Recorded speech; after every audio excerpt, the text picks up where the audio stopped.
Tradisi Petik Laut Muncar. Sebagai daerah yang memiliki garis pantai yang panjang, di Banyuwangi pun dikenal berbagai tradisi ucapan syukur para pelaut yang dikenal sebagai upacara petik laut.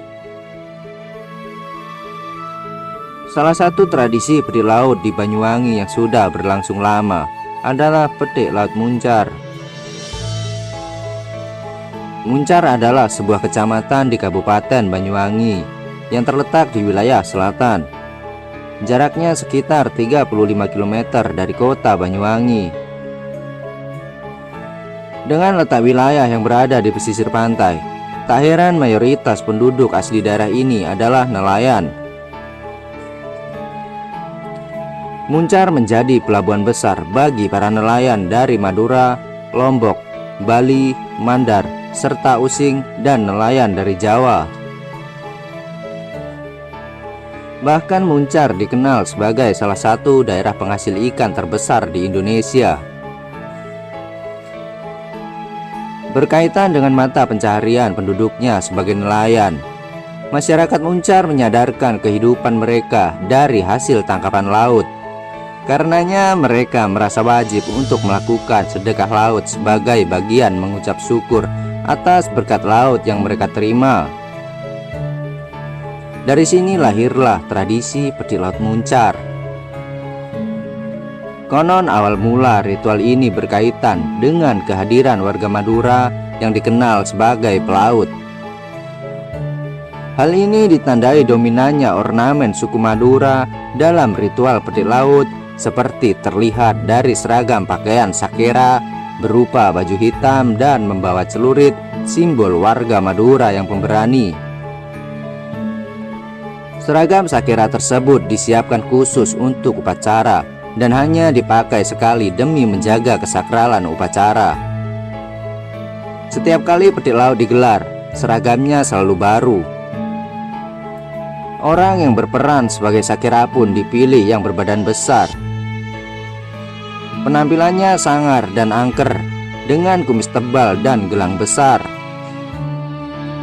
Namun Sakera juga diharuskan tampil lucu.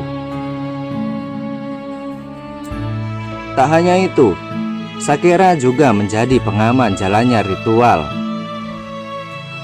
Mereka selalu berjalan di depan, mengawal sesaji dari lokasi upacara ke tengah laut, lalu mengatur warga yang ingin berebut naik perahu. Sesepuh adat juga mengenakan baju Sakera serba hitam. Bagian dalam kaos, loreng merah putih, memakai udeng, batik merah tua. Petik Laut Muncar merupakan ritual tahunan yang diadakan setiap tahun pada bulan Muharram atau Suro dalam penanggalan Jawa. Waktu pelaksanaan petik laut tiap tahun berubah karena berdasarkan penanggalan Komariah dan kesepakatan pihak nelayan. Biasanya digelar saat bulan purnama, karena saat itu terjadi air laut pasang sehingga nelayan tidak melaut. Inti ritual Petik Laut Muncar adalah melarung sesaji ke tengah samudra. Tujuan utama ritual petik laut adalah untuk memohon berkah rezeki dan keselamatan, sekaligus ungkapan syukur atas rahmat Tuhan yang dilimpahkan dalam bentuk hasil penangkapan ikan.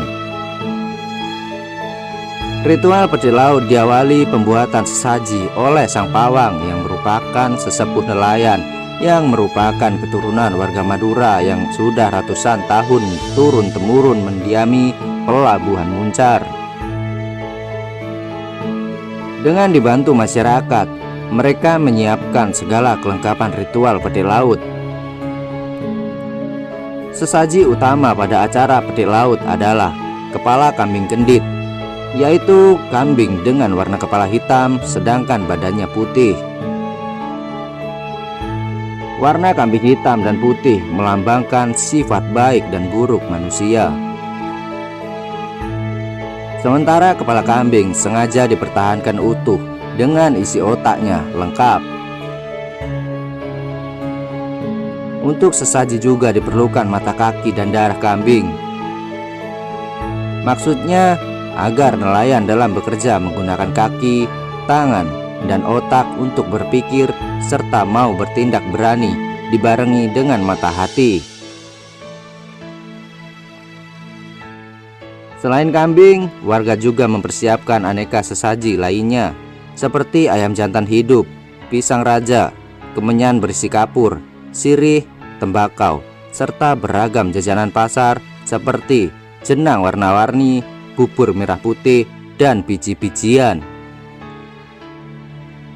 Tidak ketinggalan aneka buah-buahan, umbi-umbian, dan sayur-sayuran, kembang telon, kembang setaman, tebu ireng, serta pohon pisang dengan buahnya. Bunga-bungaan seperti bunga mayang yang direndam dalam air wadah kuali tanah liat, dan kendi juga disertakan. Pisang raja sebagai lambang bahwa nelayan dalam bekerja ibarat jago bertarung yang berani mati, pantang menyerah, dan sebagai raja lautan yang berbantal ombak dan berselimut angin. Sementara kemenyan yang berisi kapur, sirih, dan tembakau sebagai lambang agar masyarakat ingat pada petuah dan menghormati orang yang lebih tua serta ingat kepada leluhurnya. Ada juga pancing emas yang disimbolkan sebagai pengingat para nelayan bahwa bekerja di lautan itu nilainya ibarat emas, perlu pengorbanan demi menghidupi keluarga.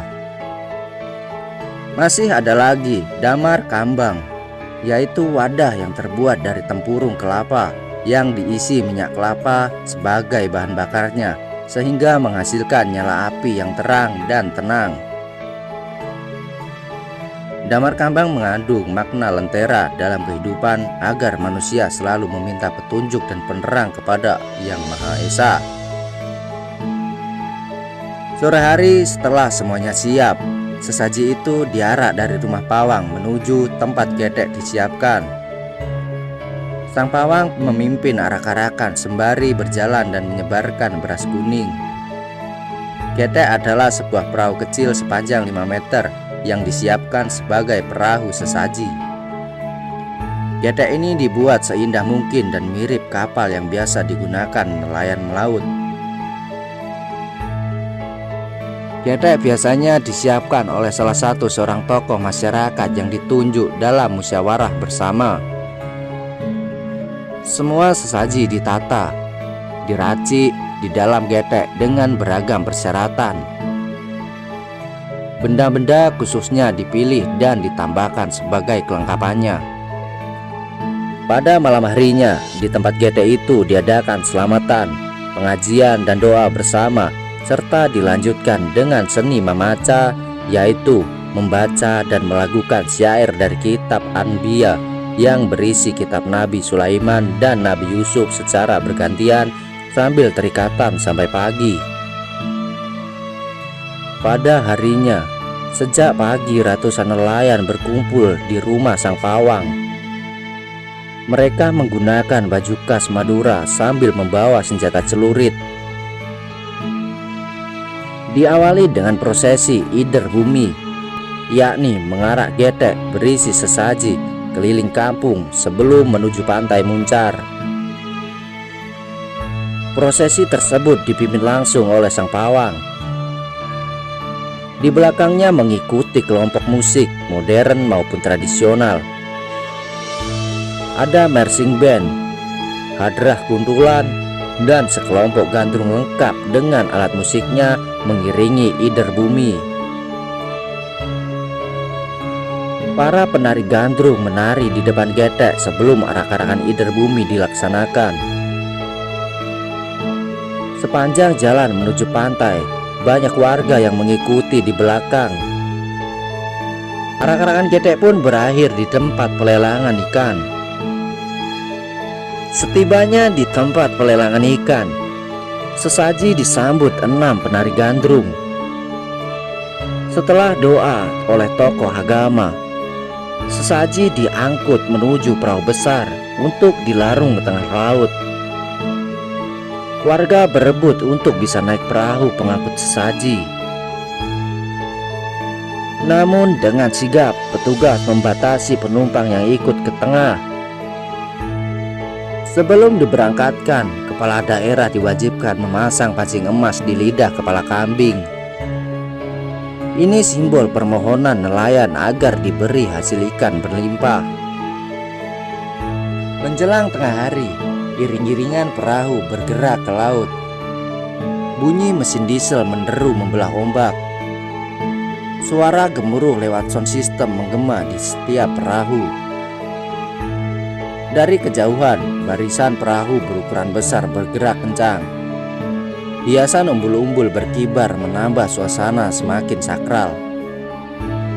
Begitu padatnya perahu yang bergerak, sehingga beberapa kali tabrakan kecil tak terelakkan.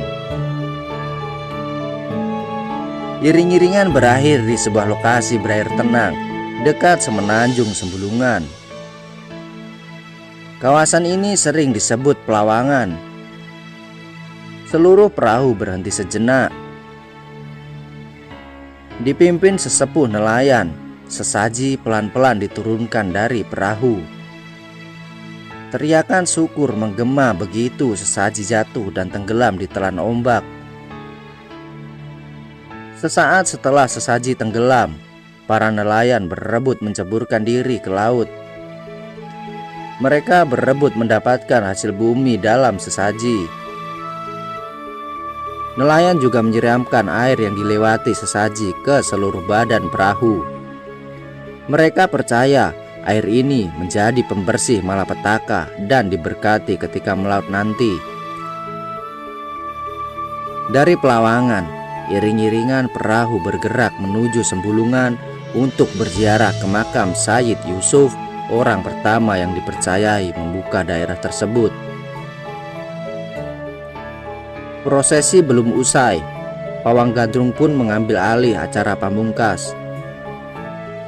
Para penari gandrung digendong menuruni perahu yang ditumpangi mereka menuju leluhur. Mereka akan menari di makam Buyut Gantung dan makam Sayyid Yusuf di daratan semenanjung Sembulungan di dalam kawasan Taman Nasional Alas Purwo. Para penari itu menari dalam balutan aura ritual pemujaan, memberi hormat dan bersujud di depan pusara nenek moyang, dan diakhiri dengan mengelilingi makam sebanyak 3 kali.